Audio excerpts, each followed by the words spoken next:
On se retrouve dans l'épisode 4 de la saison 1 de l'épisode 4 sur 10. Je choisis de n'absolument plus jamais vous voir. Hors de ma vue. Je ne veux plus jamais, mais alors là, jamais vous voir. Saloperie de parents. Vous n'êtes même pas des parents. C'est quoi ça? La maltraitance. C'est mauvais. C'est méchant. Partez. Comme a dit la petite, partez, madame. Si elle ne vous supporte pas, on ne vous supportera pas. Oh, quelle horribilité, quelle méchanceté. Moi qui cherchais juste à avoir des enfants. Il a fallu que ce garçon gâche tout. Ce futur, cet amour, nous a tout gâché. Au revoir et adieu.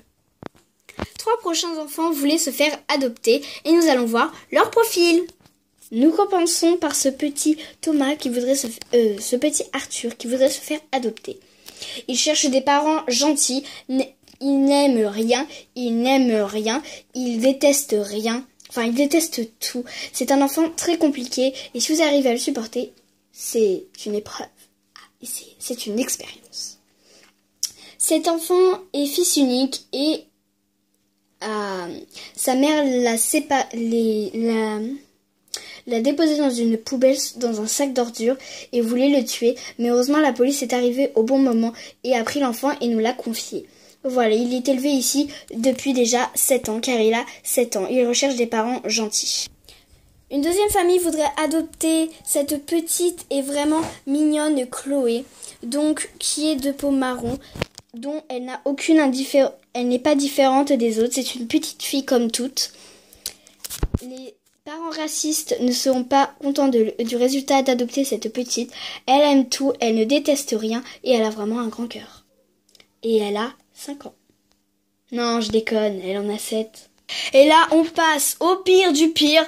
C'est la petite Laura et le petit Polo qui vont se faire adopter par une famille. Attention, qu'est-ce que ça va donner? Vous allez voir tout de suite le résultat.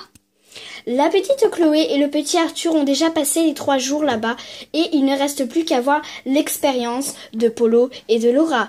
Nous allons espérer qu'ils ne soient pas compliqués et qu'ils aiment la famille qu'ils ont choisie. Attention, on se retrouve pour la suite. Si vous voulez savoir les résultats, continuez à regarder cette vidéo. Donc voilà les enfants, voilà chez nous, et nous voilà notre profil. Avis, Laura? Ah bah oui, j'ai un gros avis envers le père déjà. Et c'est quand que vous relookez? Parce que là, le look 0.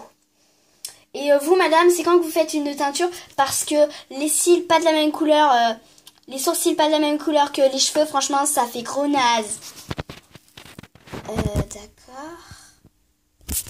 L'avis des enfants au bout de 2 jours. Déjà, à mon avis, ils sont vraiment pas relookés, hein. Va falloir les apprendre à s'habiller, hein. Ça craint. Ouais, trop la loose. Au bout de 2 heures. Bonjour les enfants. Alors, si vous vous faites adopter par Madame et Monsieur Nathaniel, je serai votre mamie. Le mot mamie, vous trouvez pas que c'est un peu loser? Genre rien que le prénom, là, le dire. Mais pas du tout. Pas du tout, vous êtes vraiment mal élevés. Bah oui, on a été élevés par une prisonnière et un prisonnier. Alors c'est sûr, on n'est pas du même avis. C'est quand tu relouches tes cheveux blancs là? Parce que là, franchement, voilà. Les chewing-gums à mon temps n'étaient pas autorisés, je te ferai dire. Je m'en bats les couilles. Vous voyez, on a grandi là. On est dans le futur. Vous voyez, on est en 2016. On n'est plus dans les années 1950. Hein. Va falloir vous relooker. Bien sûr, ce que Laura a dit dans cette vidéo n'est pas du tout pour traiter les grands-mères. C'est juste que, comme vous pouvez le voir depuis le début de l'épisode, c'est une casse-cou et elle cherche vraiment la merde. Donc voilà. Ne pensez surtout pas que je critique. Mon deuxième avis, franchement, cette famille, elle est pourrie. Je rentre tout de suite à l'orphelinat. Hein. Ah bah moi aussi, grave. De toute façon, on va donner notre avis, vous verrez bien la vie. Hein. Restez et vous allez pouvoir nous relooker. D'accord. Je m'occupe de la mère, tu t'occupes du père. Ouais, t'inquiète, je gère. Ce sont des choses à prendre au second degré. Et il ne faut surtout pas se fier aux apparences. Ah bah voilà, vous êtes mieux. Mais pourquoi j'ai un coussin? Bah parce que, d'après ton apparence, t'avais l'air grosse. Mais j'ai jamais été grosse. Eh ben c'est comme ça. Je n'accepte pas, je me change immédiatement. Ah, mais moi aussi, hein, c'est direct. Ok, on se casse. Bye. Bye, les petits vauriens.